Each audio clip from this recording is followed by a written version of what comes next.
Hello दोस्तों, आपका स्वागत है इम्बाइब इंग्लिश क्लासेस के इस नए वीडियो लेक्चर में। देखिए, जिस तरह से मैंने आपको पिछले वीडियो लेक्चर में यानी सबऑर्डिनेटिंग कंजक्शन के सेकंड वीडियो लेक्चर में आपको कुछ सबऑर्डिनेटिंग कंजक्शन के बारे में बताया था कि किस तरह से हम सबऑर्डिनेटिंग कंजक्शन का यूज करते हैं और किस तरह से अलग अलग सबऑर्डिनेटिंग कंजक्शन का यूज अलग अलग सेंस के लिए किया जाता है। ठीक उसी तरह से आज के इस वीडियो लेक्चर में मैं आपको कुछ सबऑर्डिनेटिंग कंजक्शन के बारे में बताने वाला हूं, जो आपके लिए बहुत ही इम्पॉर्टेंट है जानना, क्योंकि जब तक आप सबऑर्डिनेटिंग कंजक्शन के बारे में नहीं जानते अच्छी तरह से, तब तक आप अच्छा अंग्रेजी नहीं बोल सकते हैं। क्योंकि सबऑर्डिनेटिंग कंजक्शन या कंजक्शन क्या करता है, हमारे सेंटेंस को जब हम बोलते हैं सेंटेंस, तो उस सेंटेंस को बहुत अट्रैक्टिव बनाता है। तो आपको ये जानना बहुत ही ज़रूरी है कि सबऑर्डिनेटिंग का यूज़ हम कहाँ कहाँ पे किस सेंस के लिए करते हैं। देखिए, आज के इस वीडियो लेक्चर में मैं आपको जो सबऑर्डिनेटिंग कंजक्शन बताने वाला हूँ वो ये है कि मैं आपको बताऊंगा व्हाइल के बारे में कि व्हाइल का यूज हम किस सेंस के लिए करते हैं। Whereas, provided, providing, as, dot dot, उसके बाद एज और एज के बीच में कुछ सेंटेंस रहेगा, मैं आगे आपको बताऊंगा। उसके बाद फिर सो के बाद कुछ सेंटेंस रहेगा, उसके बाद एज का यूज किया जाएगा। तो इन सभी सबऑर्डिनेटिंग कंजक्शन का यूज हम कहाँ पे करते हैं, किस सेंस के लिए इनको यूज किया जाता है। देखिए, आज का ये वीडियो लेक्चर देखने के बाद आपको इन सबऑर्डिनेटिंग कंजक्शन के बारे में कोई भी डाउट नहीं रहेगा, ये मेरी गारंटी है।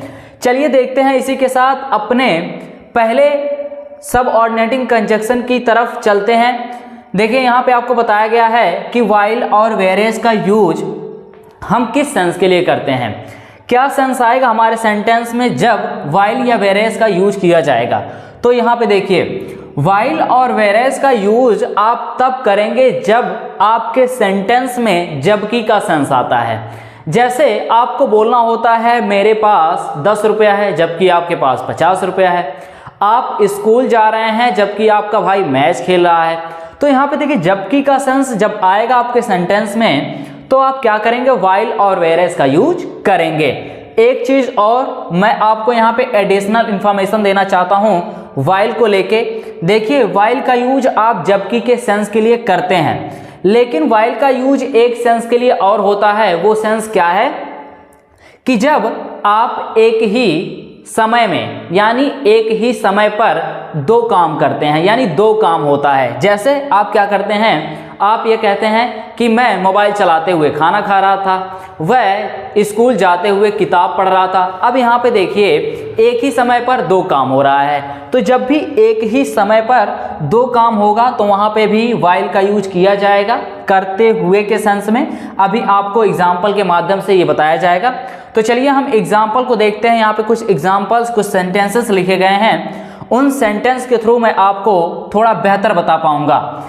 यहाँ पे देखिए, सेंटेंस क्या है, वह गाना अच्छा गाता है जबकि आप अच्छा पढ़ते हो। और दूसरा क्या है, हम गाना गा रहे थे जबकि आप नाच रहे थे। यहाँ पे भी देखिए जबकि का सेंस आ रहा है। वह मोबाइल चलाते हुए खाना खा रहा था। अभी मैंने आपको क्या बताया है कि जब एक ही समय पर क्या होता है, दो काम होता है। तो यहाँ पे देखिए, मोबाइल चलाते हुए खाना खा रहा था, यानी खाना भी खा रहा था और मोबाइल भी चला रहा था एक ही समय। चलिए हम सेंटेंस को बनाते हैं। देखिए, यहाँ पे जबकि का सेंस आया है, यहाँ पे भी जबकि का सेंस आया है। पहले इन दोनों सेंटेंस को हम व्हाइल और वेयरएज का यूज करके बना लेते हैं, फिर इस सेंटेंस को देखेंगे कैसे बनाया जाएगा। यहाँ पे देखिए, वह गाना अच्छा गाता है, तो हम क्या करेंगे, ही sings a song well। अब देखिए, यहाँ पे जबकि का सेंस आ रहा है, तो जबकि के लिए आपको क्या यूज करना है, आपको बताया गया है। आप किसका यूज करिए, व्हाइल का यूज करिए। जबकि आप अच्छा पढ़ते हो तो यू स्टडी वेल, आप अच्छा क्या करते हो, पढ़ते हो। एक चीज और मैं यहाँ पे आपको बताना चाहूँगा। देखिए, कई लोगों को ये डाउट रहता है कि पढ़ना किसके मतलब होता है। यहाँ पे कई लोग स्टडी लिखते हैं, स्टडी का मतलब होता है पढ़ना। कई लोग क्या करते हैं, कई लोग रीड लिखते हैं READ, इसका मतलब होता है पढ़ना। कई लोग क्या करते हैं, राइट लिखते हैं, इसका मतलब क्या होता है, लिखना। तो देखिए जब बात होगी केवल पढ़ने की, जैसे हम किताब लेके पढ़ता हैं, तो जब भी पढ़ने की बात केवल होगी तो हम किसका यूज करेंगे, रीड का। और जब केवल बात होगी लिखने का, जैसे हम क्या करते हैं, कोई नोट लिखते हैं या कुछ लिखते हैं, तो जब भी लिखने की बात होगी तो आप किसका यूज करेंगे, राइट का। लेकिन जब आपको ये कंफर्म ना हो कि यहाँ पे लिखने की बात हो रही है या पढ़ने की, तो आप किसका यूज करेंगे, स्टडी का यूज करेंगे, जैसे मैंने यहाँ पे किया। आप अच्छा पढ़ते हो तो आप इस तरह से स्टडी, रीड और राइट में डिफरेंस पाएंगे। अब आते हैं इसी के साथ अपने नेक्स्ट सेंटेंस पे। देखिए नेक्स्ट सेंटेंस क्या है, नेक्स्ट सेंटेंस है हम गाना गा रहे थे जबकि आप नाच रहे थे। देखिए क्या है, हम गाना गा रहे थे जबकि आप नाच रहे थे। तो आप बनाइए सेंटेंस, किस तरह से बनेगा ये सेंटेंस। देखिए किस टेंस का सेंटेंस है, ये सेंटेंस पास्ट कॉन्टिन्यूअस टेंस का सेंटेंस है। तो बनाइए we were singing a song. अब यहाँ पे जबकि के सेंस के लिए मैं वाइल का यूज नहीं कर रहा हूं, मैं किसका यूज कर रहा हूं, वेरेस का। कर लीजिए आप भी, वेरेस आप नाच रहे थे तो यू वर डांसिंग। इस तरह से आप किसका यूज करेंगे, वेरेस और वाइल का। अब यहाँ पे देखिए जो मैंने आपको एडिशनल इंफॉर्मेशन बताया है वाइल के बारे में, क्या कि जब आपके एक ही सेंटेंस में एक साथ दो काम हो रहे हों तो उसको कैसे बनाते हैं। देखिए वहाँ पे सेंस आता है करते हुए, सेंस क्या आता है, करते हुए, जैसे जाते हुए, आते हुए, किताब पढ़ते हुए, मोबाइल चलाते हुए, इस तरह से। तो आप कैसे सेंटेंस बनाते हैं, यहाँ पे देखिए वह मोबाइल चलाते हुए खाना खा रहा था, तो आप सबसे पहले ये बनाएंगे कि वह खाना खा रहा था। किस तरह से, he was eating food। अच्छा एक चीज़ और मैं आपको यहाँ पे बताना चाहूँगा, कई लोग फूड के साथ दा का यूज़ करते हैं, THE का, दा का यूज़ करते हैं। ध्यान में आप ये रखिएगा कि फूड के साथ आप दा का यूज ना करिएगा तो बेहतर होगा। ही वॉज ईटिंग फूड, उसके बाद क्या करते हुए, मोबाइल चलाते हुए, तो आप लिखेंगे वाइल ऑपरेटिंग द मोबाइल। आप यहाँ पे इस तरह से सेंटेंस बनाते हैं वाइल और वेरेस का यूज करके। चलिए अब हम फोकस करते हैं अपने नेक्स्ट सबऑर्डिनेटिंग कंजक्शन पे, जो कि क्या है, providing as as so as, इसके बारे में। देखिए प्रोवाइडेड और प्रोवाइडिंग का यूज हम कब करते हैं, यहाँ पे आपको बताया गया है। देखिए प्रोवाइडेड और प्रोवाइडिंग का यूज हम तब करते हैं जब हम क्या करते हैं, किसी को शर्त देते हैं। शर्त का मतलब ये कि जब आपके सेंटेंस में ऐसा सेंस आएगा, शर्त ये है कि बशर्ते, पर, तब, जब, यानी जब आपको ये कहना हो, जैसे आप कहते हैं कि मैं आपको सारी बात बता दूंगा पर शर्त ये है कि आप किसी से मत कहना। मैं आपको ये कलम दे दूंगा पर शर्त ये है कि तुम उससे मत कहना। तो यहाँ पे देखिए जब आप क्या करते हैं, किसी को शर्त देते हैं, किसी से आप क्या करते हैं, शर्त लगवा देते हैं, या आप उसको क्या कर देते हैं, किसी काम को करने के लिए मना कर देते हैं, तो वहाँ पे आप किसका यूज करते हैं, प्रोवाइडेड या प्रोवाइडिंग का यूज करते हैं इस सेंस के लिए। जैसा कि मैंने आपको अभी बताया कि जब आपके सेंटेंस में शर्त ये है कि, या बशर्ते, या पर, तब, जब का सेंस आएगा तो आप इन दोनों में से किसी का भी यूज कर सकते हैं। जैसे यहाँ पे देखिए आपके सामने दो सेंटेंस लिखा गया है, इन दोनों सेंटेंस में इस तरह का सेंस आया हुआ है। मैं आगे अभी आपको बताता हूँ। देखिए पहला सेंटेंस क्या है, पहला सेंटेंस है मैं स्कूल जाऊंगा पर शर्त यह है कि मेरे पास साइकिल होना चाहिए। दूसरा सेंटेंस क्या है, वह तुम्हें नहीं डांटेगा पर तब जब तुम यहाँ आओगे। यहाँ पे देखिए क्या किया गया है, यहाँ पे भी शर्त, और यहाँ पे देखिए शर्त ये है कि, यहाँ पे शर्त ये है कि मेरे पास एक साइकिल होना चाहिए। तो यहाँ पे क्या किया गया है, एक शर्त दे दिया गया है। तो जब ऐसे सेंटेंस को आप बनाएंगे तो आप इन दोनों का यूज करेंगे। कैसे करेंगे, मैं स्कूल जाऊँगा, आप इसको बनाएंगे I will go to school पर शर्त ये है कि इसके लिए आप किसका यूज करेंगे, आप कर लीजिए प्रोवाइडेड का। प्रोवाइडेड मेरे पास साइकिल होना चाहिए। अच्छा, क्या आपको पता है पास होना चाहिए के लिए हम किसका यूज करते हैं? अगर आपको नहीं पता है तो आप क्या करिए, आप शुड के वीडियो लेक्चर में जाइए, वहाँ पे आपको बताया गया है कि पास होना चाहिए के सेंस के लिए हम किसका यूज करें।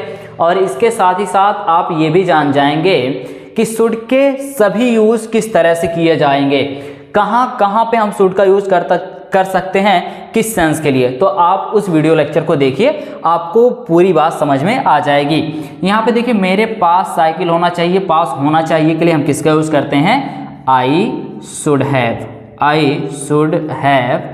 Have a cycle. इस तरह से आप सेंटेंस को बनाएंगे प्रोवाइडेड का यूज करके। दूसरा सेंटेंस क्या है, वह तुम्हें नहीं डांटेगा पर तब जब तुम यहाँ आओगे। यहाँ पे देखिए, ही विल नॉट। अब डांटना किसके मतलब होता है, डांटना होता है स्कॉल्ड का मतलब। तो आप लिखिए स्कॉल्ड यू, पर शर्त ये है, या पर तब जब, तो आप किसका यूज कर सकते हैं यहाँ पे, चलिए प्रोवाइडिंग का यूज किया जा रहा है। प्रोवाइडिंग, तुम यहाँ आओगे, यू विल कम हेयर। इस तरह से आप क्या करते हैं, प्रोवाइडेड का और प्रोवाइडिंग का यूज करते हैं सेंटेंस को बनाने के लिए। और किस सेंस के लिए, शर्त ये है कि, या बशर्ते, या पर तब जब का सेंस आएगा तो आप इसका यूज करेंगे। अब इसी के साथ चलिए हम एज एज को देख लेते हैं, एज को, दोनों को साथ में देखते हैं। यहाँ पे देखिए, आपको बताया गया है कि एज का यूज हम कहाँ पे करते हैं, किस सेंस के लिए करते हैं, और एज इसका यूज कहाँ पे किया जाता है। तो देखिए, इन दोनों का यूज किया जाता है तब जब हमें क्या करना होता है, तुलना करना होता है, किसी से क्या करना होता है, कंपेयर करना होता है। इसके वजह से यहाँ पे लिख भी दिया गया है तुलना करने के लिए। अब यहाँ पे देखिए, आप तो यहाँ पे जान गए कि एज किसके लिए किया जाता है, या एज किसके लिए किया जाता है। लेकिन यहाँ पे आप ये भी जान जाइए कि जब हम इनका यूज करते हैं तो इनका सेंस क्या आता है। तो देखिए, यहाँ पे जब आपके सेंटेंस में इतना या जितना का सेंस आएगा तो आप एज का यूज करेंगे, या जब आपके सेंटेंस में उतना या जितना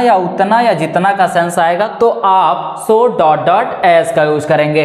तो फिर फर्क क्या है, देखिए यहाँ पे फर्क ये है कि आप एज का यूज तब करते हैं जब आपके दोनों पक्ष का मतलब जिससे आप तुलना करते हैं उन दोनों में कोई भी डिफरेंस ना हो, यानी दोनों क्या हो, समान हो। यहाँ पे देखिए, पहला सेंटेंस क्या है, वह इतना अच्छा है जितना आप, यानी जितना अच्छा वह है उतना अच्छा आप हैं। लेकिन आप एज का यूज वहां पे करते हैं तुलना के लिए जब क्या हो, जब आपका एक पक्ष क्या हो, मजबूत हो, यानी डिफरेंस हो, दोनों पक्ष में क्या हो, डिफरेंस हो। जैसे यहाँ पे देखिए सेंटेंस क्या है, वह इतना बुद्धिमान है जितना आप नहीं हो, यानी आपसे बुद्धिमान वो है, यानी आप में कोई समानता नहीं है, आप में और उसमें कोई समानता नहीं है। तो देखिए, जब आपका क्या हो, समान हो, दोनों पक्ष क्या हो, समान हो, जिससे आप तुलना कर रहे हैं तो वहां पे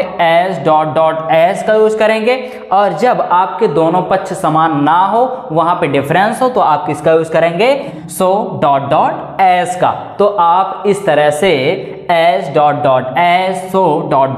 का यूज करेंगे। चलिए इन दोनों को यूज करते हैं हम इन दोनों सेंटेंस को बनाने के लिए। यहाँ पे देखिए, वह इतना अच्छा है जितना आप हो। यहाँ पे देखिए, वह इतना अच्छा है जितना आप हो का मतलब ये है कि जितना अच्छा ये है उतना अच्छा आप भी हो, यानी आप में और उसमें कोई भी डिफरेंस नहीं है। यहाँ पे देखिए सेंटेंस में बना रहा हूँ, वो क्या है, he is as good as you.